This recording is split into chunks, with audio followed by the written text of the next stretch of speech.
என்னுடைய ஆசீர்வாதம் என்ன நம்பர் அத்தனை பேருக்கும் உண்டு.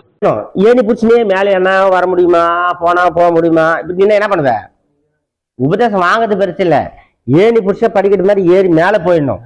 மேலே போயிட்டா என்ன ஆகும்? மேலே போட்டா என்னமோ நடக்க போகுது. நீ பயப்படுற? இப்ப இங்க இருக்கிறவங்க எல்லாம் ஒன்னும் சாவதான் போறாங்க, இல்லை பரமட்ட கூட்ட வச்சுட்டு போறாங்களா? செத்தா என்ன ஆகும்? செத்தாதான் தெரியும் சொல்லிட்டு போறீங்க.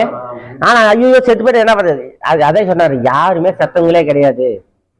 இப்போ அது உதாரணம் களிமண்ணுக்கு இது இல்ல. இப்ப களிமண் ஒரு பொம்மை செய்யலாம், சரி திருப்பி மண்ணு போட்டு திருப்பி குழப்பி வேற பொம்மை செய்யலாம், திருப்பி அது செய்யலாம், இன்னொன்னு செய்யலாம். இந்த மாதிரி இந்த உடல் நான்மை என்ன பண்ணி இதை தூக்கிட்டு இன்னொன்னு தூக்கிட்டு அது ஆசை சுத்தி நிக்குது. அப்புறம் எங்க செத்துறான்? இப்ப சட்டை போட்டுக்கிறோம், கிஞ்சி போச்சு, தூக்கி சார் இன்னொரு சொக்கா போட்டுக்கிறோம், அந்த சொக்கா பேச இன்னொரு சொக்கா போட்டுக்கிறோம். இப்ப வீடு கட்டி வீட்டுல ஒழுது இதாவதுனாக்கா அந்த வீட்டுல வேற வீடு கட்டிங்களா? என் மாதிரி அந்த ஆண் வேற வீடு வேற சொக்கா போட்டுனே இருக்குது. அவர் யார் செத்தவங்களே இல்லையே. சொல்லு சாமி.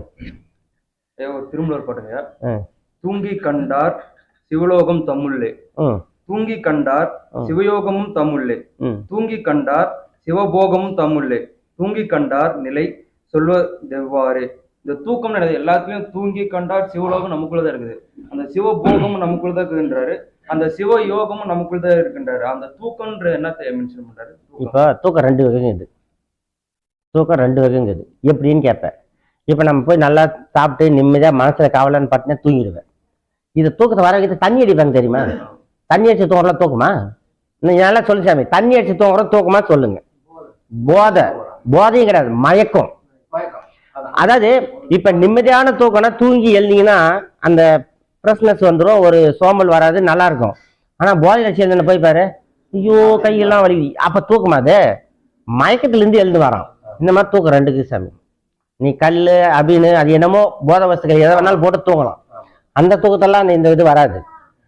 அந்த உண்மையான தூக்கத்துல போனீங்கன்னா இந்த எல்லாம் சித்தியாகும். கடவுள் உனக்குள்ளதாங்கிறான், தேடி கண்டுபிடிச்சு ஐயா சொன்னாரு. அப்போ உனக்குள்ள போனாக்க அந்த அந்த தூக்கம் வரும். அந்த தூங்காத தூக்கம்னு சொல்லுவாங்க, அந்த தூக்கத்தை எல்லாத்தையும் பார்க்கலாம்.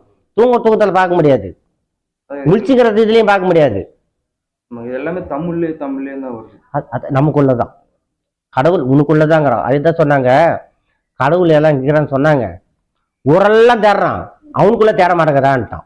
ஆக மொத்தம் அவனுக்குள்ள தேடணும்லாம் கடல் கிடைச்சிச்சு, வெளியில தேடவனுக்கும் கடல் கிடைக்கல. அப்ப கடவுள் எங்க இருக்கு? நமக்குள்ளதான் இருக்குது. அது எப்படி இருக்குது? நம்ம தேடி கண்டுபிடிச்சா எடுக்கணும். நான் சொல்றேன், கடவுள் பெருசாச்சு, எங்க பெருசாச்சு எப்படி காட்டுவேன்? பெருசும் இல்லை பெருசும் இல்லைன்னு ஐயா சொல்லிட்டாரு. ஒரு எறும்புக்குள்ள ஒரு ஆன்மா போய்க்குது, யானைக்குள்ளேயே ஆன்மா போய்க்குது, ரெண்டுக்குள்ள கடவுள் தான்.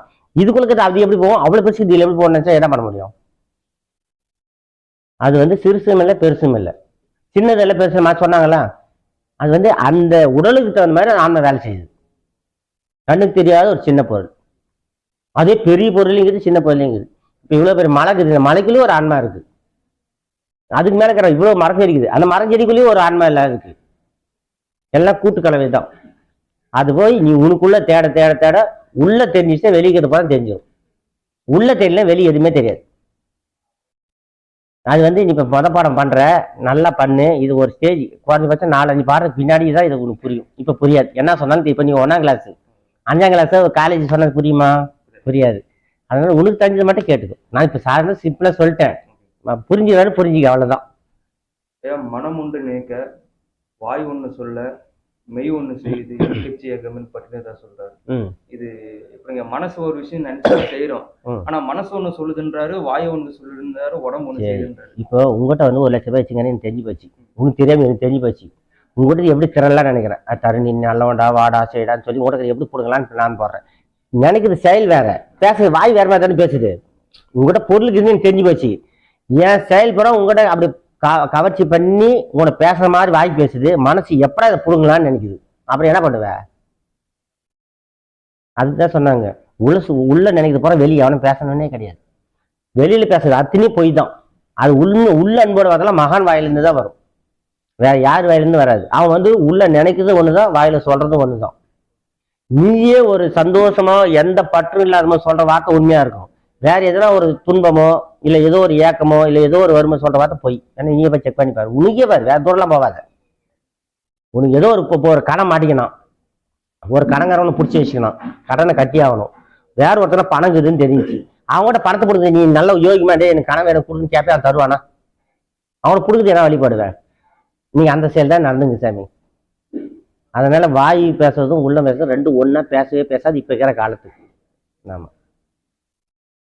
எப்படிங்க இப்போ நான் ஒருத்தர்கிட்ட பேசுறது ஒரு மாதிரி பேசுறேன், இன்னொருத்தர் பேச இன்னொரு மாதிரி. என் உண்மையான ஒரு ரூபம் எனக்கு எப்ப தெரியுங்க? எனக்கு நான் யாரு, நான் உண்மையானது எப்படி தெரியும்? நீ அதுதான் நீ யாருன்னு தெரிஞ்சிட்டீங்கன்னா அந்த இடத்துல உங்கள்கிட்ட தப்பு வராது. தப்பு அதே இப்ப ஆன்மான்றது ஒரு பொருள், அதை கண்டுபிடிச்சா தப்பு செய்யவே தோணாது. அப்படி எப்படி நீ செய்வே? அது சுத்த பொருள், கடவுளோடு சம்மந்தப்பட்டது. உங்களுக்கு எல்லாம் ஐயா சொன்னாரு, இந்த பாதிக்கு வர வர எல்லாத்தையும் இழந்துட்டு ஒண்ணுமில்லாத போவதுதான் விஷயம். இங்க வரவன் எவன் ஒண்ணு இங்க போனா பணமோ பொண்ணோ பொருளோ வேணும் வர எதுவுமே கிடைக்காது. கடவுள்ல கிடைக்கும், ஆனா அதெல்லாம் நீ இழக்கும். உங்கள்கிட்ட ஏன்னா கொஞ்சம் நெஞ்சு இருந்தா கூட அதான் சொல்லுவாரு, நீ ₹1 சின்ன கூட இந்த ஞானத்தில் ஜெயிக்க முடியாதுப்பா. பெருசா அதிக காசு இல்லை, ₹1. எங்கிட்ட ₹1 இதுன்னு நினைச்சிட்டேன் ஆனா வந்துச்சுன்னா ஒரு கடவுளும் உனக்கு சம்பந்தமே கிடையாது. அப்புறம் என்ன பண்ணுவேன்? என்கிட்ட எதுவுமே இல்லைப்பா, ஒண்ணும் இல்லை. இப்ப கூட கடலை கூப்பிட்டா போற ரெடியான்னு பாரு, கடவுள் கூட வந்துருவான். ஏதோ உனக்கு இது என்கிட்ட சொத்துக்குது, என் பொண்டாட்டிக்கிறா, என் புள்ளைக்குது, எனக்கு ஏதோ ஒன்று என் நண்பங்கிறான், நீ இதை காப்பாத்துன்னு நினைச்சிட்டா உனக்கும் கடவுளுக்கும் ரொம்ப தூரம், பக்கமே வரமாட்டான். அவங்கிறான் அது காப்பாத்துன்னு போயிடுவான் ஒதுக்கி. எனக்கு எதுவுமே இல்லைன்னு பாரு, பிரச்சனையே இல்லை, கடவுள் காப்பாற்றும். இப்போ 1 மாசத்துக்கு முன்ன 4 நாள் பேச்சு முடிச்சல ரூம்ல படுத்திருந்தேன். என்னை யார் வந்து காப்பாத்தினா? எங்க தங்கச்சிக்கிறால, ஏதோ உடம்பு சரியா வந்துருவா சாமி. 4 நாள் வரவே இல்லை. என்ன போன் பண்ண ஒரு நாள், ஏன் நான் உடம்பு சரியா பார்த்துக்கிறேன், சரி நான் வரேன், நாளைக்கு வரேன், 4 நாளைக்கு வரேன். எழுந்து உக்காந்துக்கும் போது எட்டி பார்த்துட்டு போகுது. அப்ப யார் கூடக்குறா? அவ்வளவு ஈட்டு சாமி, ஒரு 200 டிகிரிக்கு மேல ஆயினுக்கும். எழுந்து நிக்கும் போது பொத்து பொத்துனே விழுறேன். ஆனா அதுலயே கஞ்சி காய்ச்சா அதுலயே குடிச்சேன், அந்த வைராயத்துல வந்துட்டேன். ஆனா இன்னமும் உடம்பு ரெடி ஆக மாட்டேங்குது. உள்ள என்ன சாப்பிட்டாலும் என்ன பண்ணாலும் அந்த டயர்னஸ் போல இன்னும் ஹீட்டாவே இருக்குது. அப்ப என்ன பண்ண முடியும்? யாரு வந்து காப்பாத்தான்? என் குரு தான் காப்பாத்துறாரு. அந்த மாதிரி எது ஒண்ணுமே வந்து அவன் தான் எல்லாம் பண்ணுவான். மனுஷனை காப்பாற்ற முடியாது. அவன் தான், அதான் விஷயம்.